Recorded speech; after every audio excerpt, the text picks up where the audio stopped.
Bonjour et bienvenue sur le podcast Bien chanter des solutions pour votre voix. C'est Antoine Rudy, votre coach vocal, et on continue avec cette série de documents initialement publiés sous forme de vidéo et que je vous rediffuse aujourd'hui sur cette chaîne podcast. A tout de suite. Qu'est-ce que bien chanter? On me dit souvent « j'aimerais apprendre à bien chanter », mais qu'est-ce que ça veut dire? Bonjour, je suis Antoine, votre coach vocal, et je vais répondre à cette question aujourd'hui. Si vous souhaitez recevoir toutes les semaines gratuitement des exercices pour améliorer votre voix ou des conseils comme ceci, vous pouvez vous abonner gratuitement à la chaîne YouTube en cliquant sur le petit carré rouge qui est ici ou sur le bouton dans la description ci-dessous. Les personnes que je rencontre me disent souvent qu'elles veulent apprendre à bien chanter et je vous propose qu'on définisse ensemble ce que cela veut dire de manière à ce qu'il n'y ait pas de tromperie sur l'objectif. On peut catégoriser deux choses différentes. La première, c'est, je dirais, l'esthétique, ce que vous entendez. Est-ce que ce que vous entendez vous plaît? La deuxième catégorie, c'est la partie technique. Est-ce que ce que vous faites ou ce que le chanteur que vous entendez fait est sain techniquement et juste techniquement? Commençons par la partie esthétique. Alors, est-ce que par exemple, ceci est bien chanté? Est-ce que ceci est bien chanté? You wanna smoke my back? Est-ce que ça c'est bien chanté? Est-ce que tout ceci est bien chanté? Là, en fait, différents styles. Les chants inuits, par exemple, ce sont des chants qui font souvent, ils se mettent à deux comme ça, ils font des battles et c'est des échanges comme ça et c'est au premier qui craque qui a perdu. Bon, ben ça là-bas, c'est énorme et la Shakira locale, elle chante comme ça et ils apprécient ça. En Europe ou aux États-Unis, on a d'autres styles. Par exemple, des chanteurs country, quand on les écoute nous en France, on dit ouais, chanteurs country, ouais. Ils ont un accent vachement, ils ont quelque chose de très nasillard dans le son. Ça plaît ou ça plaît pas. Mais ça, c'est de l'esthétique finalement. Donc de ce côté-là, est-ce que c'est chanter bien ou pas? Je dirais plutôt qu'on dit ça me plaît, c'est quelque chose qui me plaît ou pas. Et là, c'est pour la partie esthétique. Et ça dépend vraiment de votre background, de ce que vous écoutez, de vos habitudes musicales, de votre ouverture d'esprit aussi. Si vous avez voyagé, peut-être entendu d'autres sons dans d'autres pays, si vous avez été éveillé à ça, ou si au contraire, vous n'écoutez toujours que le même style et que du coup, d'autres styles vous paraissent très étranges. Deuxième aspect, l'aspect technique. Quand je parle de technique, c'est la technique vocale.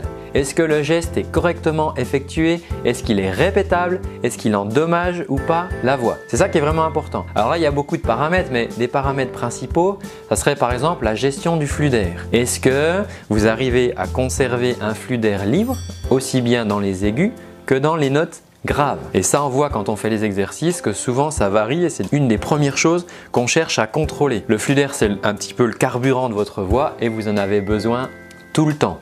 Sinon, c'est un petit peu comme si vous rouliez en voiture et tout d'un coup vous roulez sur l'autoroute, on vous coupe le robinet d'essence, ça va pas bien se passer. C'est pareil quand on chante, on a besoin d'un flux d'air libre, d'une alimentation, d'un carburant tout le temps. Qu'on chante des notes aiguës, des notes graves, qu'on chante rapidement ou lentement. Un des deuxièmes paramètres, c'est la manière, ce qu'on appelle l'accollement, c'est la manière dont se touchent vos cordes vocales. Alors je ne vais pas aller forcément trop dans le détail, mais vous allez tout simplement pouvoir entendre.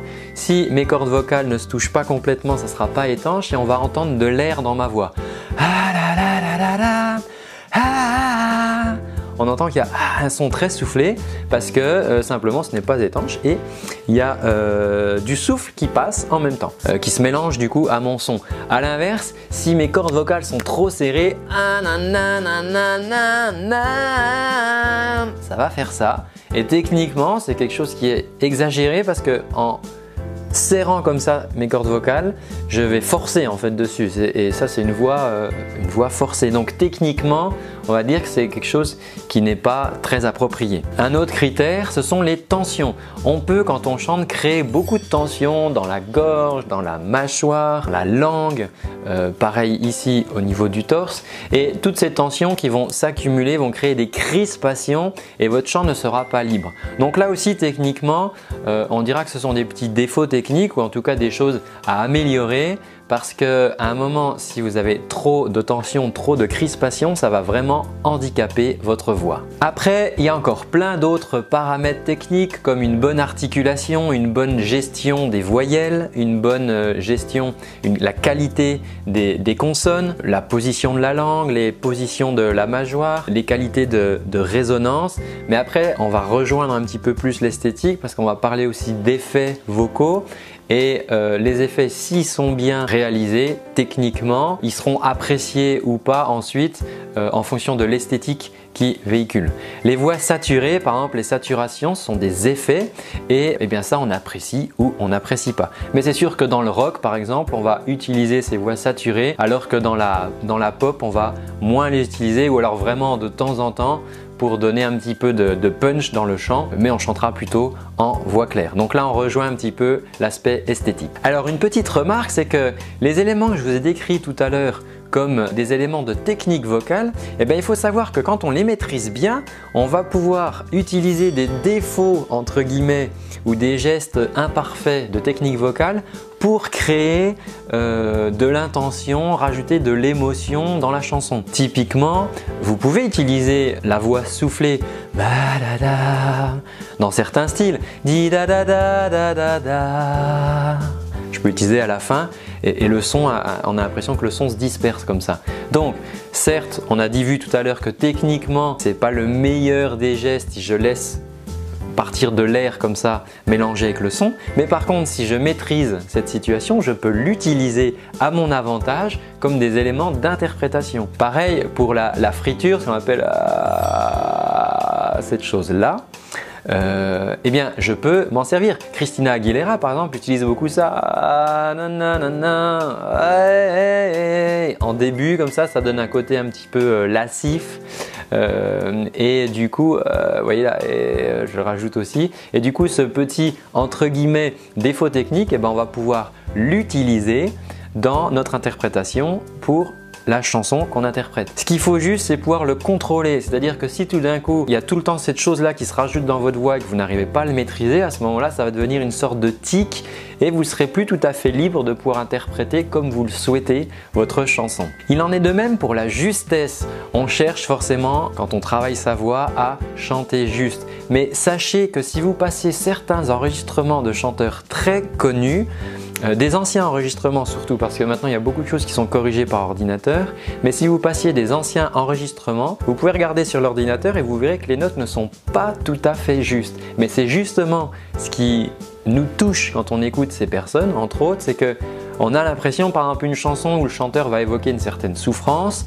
le fait qu'il ne soit pas tout à fait, qu'il soit quelques dixièmes de la justesse parfaite, ça va participer dans l'interprétation de sa chanson. Alors que s'il chantait extrêmement juste, ce qu'on peut s'amuser à faire avec un ordinateur d'ailleurs, c'est mettre les notes vraiment juste, ultra juste, ça devient quelque chose de très plat et ennuyeux. Donc je ne vous dis pas qu'il faut chanter faux, on s'entraîne, on cherche à chanter juste, mais quand on maîtrise vraiment ces choses-là, on peut se servir de petites injustesses, je ne veux pas dire fausseté, de petites injustesses comme ça pour rajouter vraiment encore de l'émotion dans nos chansons. En conclusion, la question était c'est quoi bien chanter? On a vu donc qu'il y a deux catégories. La première, c'est l'esthétique. Est-ce que ça vous plaît? Est-ce que ce que chante la personne, est-ce que ce que vous chantez vous plaît? Si c'est le cas, c'est déjà gagné. Ça veut dire que esthétiquement, ce que vous entendez vous est agréable et vous plaît et c'est vraiment bien le but de la musique. La deuxième chose, c'est l'aspect technique. Est-ce que la personne techniquement chante bien? Et ça en fait, si je le résume, c'est est-ce que le geste est sain? C'est-à-dire est-ce que je peux le répéter sans sentir que ma voix est modifiée après? Parce qu'auquel cas là, ça veut dire que je suis en train de l'endommager. Donc si vous arrivez à répéter, à chanter sans que votre voix soit altérée, c'est très bien. Pareil, si ça vous fait mal, on va pas garder ça parce que techniquement, c'est pas acceptable que ça nous fasse mal quand on chante. Donc si par contre, ça ne vous fait pas mal, si ça ne modifie pas votre voix, on peut dire que techniquement, votre geste sera correct et à ce moment-là, vous chantez bien aussi. Donc ne vous prenez pas la tête, il faut que ça vous plaise et que ça vous fasse pas mal si je résume. Alors, si cette vidéo ne vous a absolument pas intéressé, ne la partagez pas et ne vous abonnez pas à la chaîne YouTube. Si par contre ça vous a plu, vous savez ce qu'il vous reste à faire. Je vous offre un cadeau avant de repartir, c'est 30 jours de cours de technique vocale justement pour mettre en place les éléments dont on a parlé tout à l'heure, en tout cas le début, les grandes fondations. Et pour ça, rien de plus simple, soit vous cliquez sur le petit bouton qui s'affiche ici si vous êtes sur YouTube, et si vous êtes sur Facebook, dans la zone de commentaires ici ou ici, vous aurez un petit lien, vous cliquez dessus et vous laissez votre adresse mail et ensuite je vous enverrai toutes les semaines pendant un mois vos exercices en vidéo. J'ai hâte de vous retrouver pour ce programme et je vous dis à très bientôt et surtout, prenez soin de votre voix. Ciao!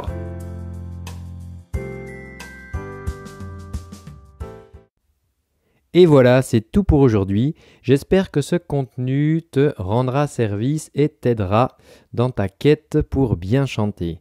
En attendant, si tu souhaites aller plus loin, je te rappelle que tu peux suivre et recevoir gratuitement pendant un mois des cours de chant avec moi au format vidéo. Tu reçois ça toutes les semaines par mail. Il te suffit pour ça de cliquer sur le petit lien qui est dans la description. Voilà, tu me laisses ton adresse mail et je t'envoie, je ne vais pas te pourrir ta boîte, mais je t'envoie tout simplement les exercices, les vidéos toutes les semaines avec un petit lien et ça pendant un mois. Et voilà, ça sera l'occasion pour toi de démarrer le travail de ta voix. En attendant, je te dis à très bientôt et surtout, prends bien soin de ta voix. Ciao!